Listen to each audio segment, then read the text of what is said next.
My name is Billy Taylor, and I am one of the co-founders of the Atlantic Dash, which is an ocean rowing regatta leaving from Lanzarote to Antigua, 3,200 miles. All contestants are unsupported during their crossing. So Billy, would you just show us a typical ocean rowing boat? Ta-da! This is it. So this is the main cabin.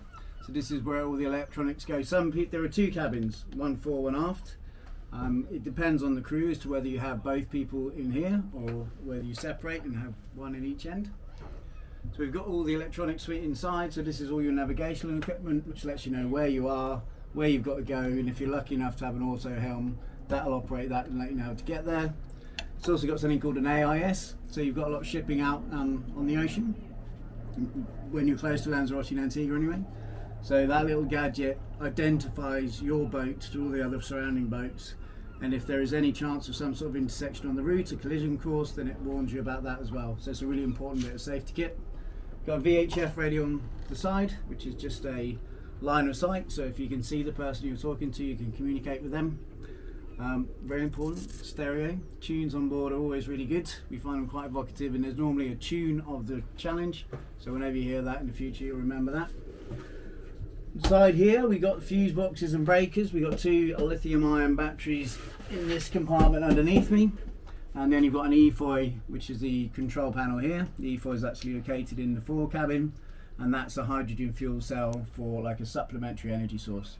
You would mainly count on solar panels to give you the power that you need, but if those fail for any reason, then you need some sort of backup. And also these days, boats are getting a lot more power hungry with the tech that's getting on board. So you've only got a limited amount of space for the panels. So if you've got a lot of high-tech equipment on board that drains the battery quite a lot, then you need a supplementary power supply. So you've got two sources of power. Yep. Solar panels on the ceiling of the boat. Yep. How many on a typical rowing boat? It depends on the rowing boat and how much kit you've got on there. So we've got 6 altogether on here, which produce about 1 kilowatt of power a day on a sunny day. Some of the other boats, it really depends. So on this, you've got a Starlink to send back content for your social media channels to drive money and donations towards the charities. Then you've got the water maker, and which is pretty power hungry.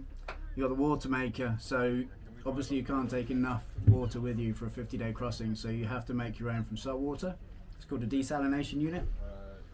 Produces about 25 litres an hour.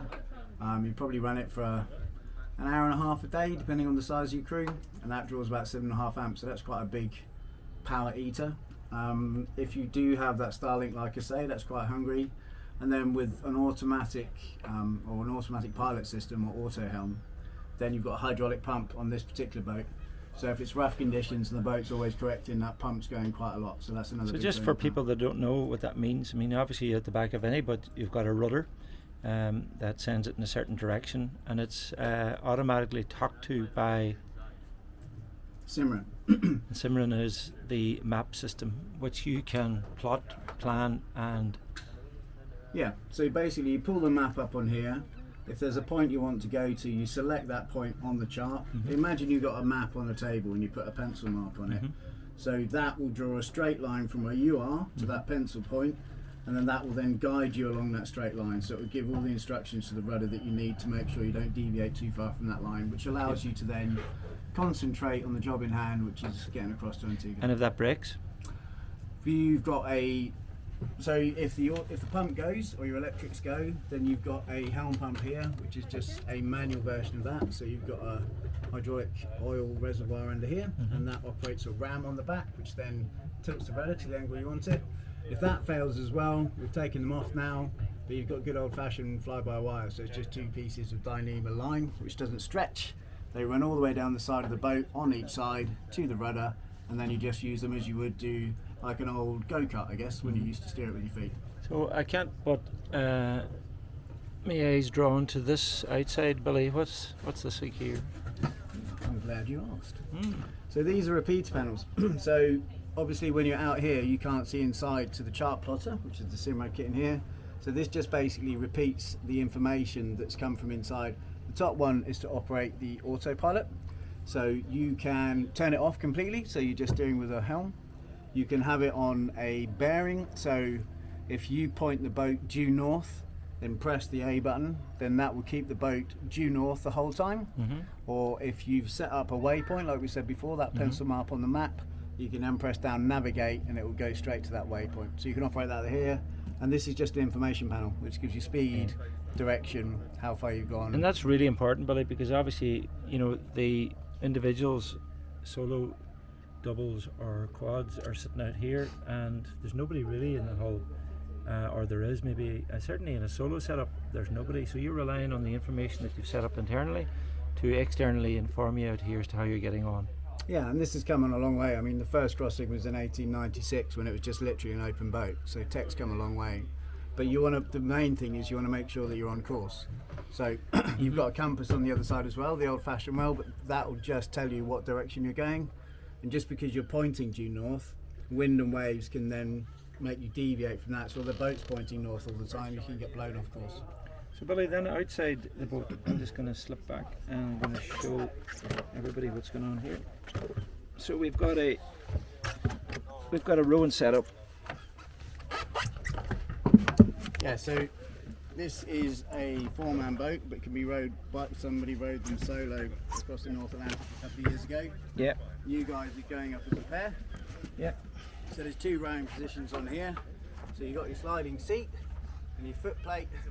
So you get most of your power from rowing through your legs. So most people that haven't rowed before think it's all arms and you feel like that, but your legs are so much stronger. So your feet go in the foot plates, you push with your legs, gives you about 85% of the power of the stroke.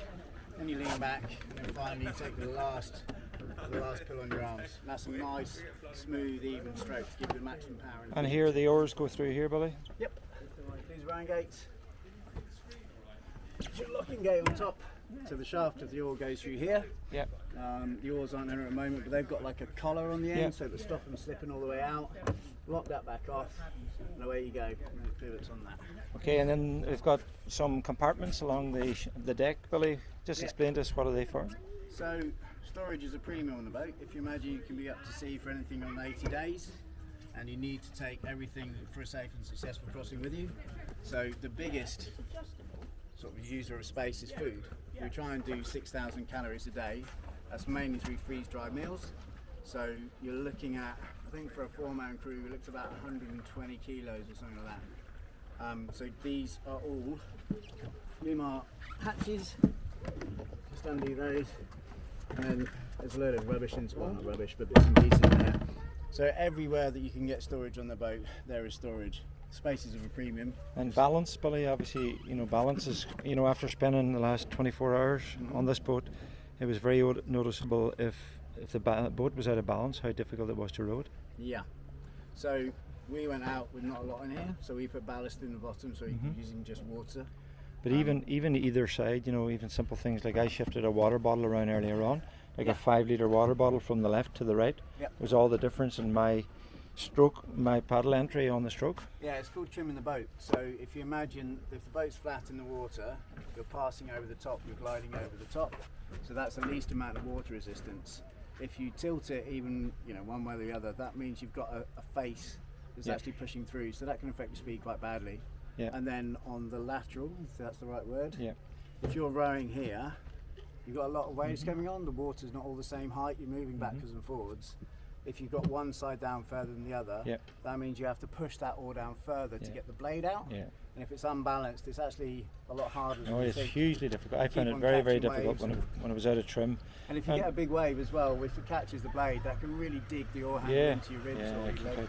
So just now, safety-wise, you're sitting just beside some safety rigging. Just talk us through roughly what an individual or a pair should have on board. Okay, so the most important thing is to be clipped onto the boat. If you don't become separated from the boat, chances are you're going to be alright. Even if it capsizes, as long as you remain with that and your crewmates, then you're okay. So we take life jackets. These have got a built-in harness with it. Yeah. And you've got a safety line. So these have actually got 2 hooks on the end. If I just take that off, probably won't come off. So this is a harness, like a climbing harness. Yeah, so it just pops around your waist. Pops around your waist. You've then got a short length and a long length. Yeah. The long length is attached to either one of these jack stays, depending on what side of the boat you're coming up. A jack stay for people is a safety line. Yeah. That then clips onto your harness, and that's going to attach you to the boat so you don't fall away. And again, first time ever on a boat of this size or magnitude before. I noticed, like while we're in here on the dock, it looks pretty stable and it's loads of space, but I'll tell you, whenever you're out on the water, this thing shrinks to nothing. And moving around can be quite a delicate procedure, and when you're on any way rough at all, I can imagine that, if a man overboard is such a simple thing that could happen, Yeah, so we also use the Cedex stuff. So this is a non-slip surface. The wetter it gets, actually, the less slippery it is. And it also doesn't retain any heat. So it means that when you're crawling around on your hands and knees, because you don't walk anywhere on these things, you won't walk for 50 days or so. Do you want me to pause? Do you want me to pause to that one?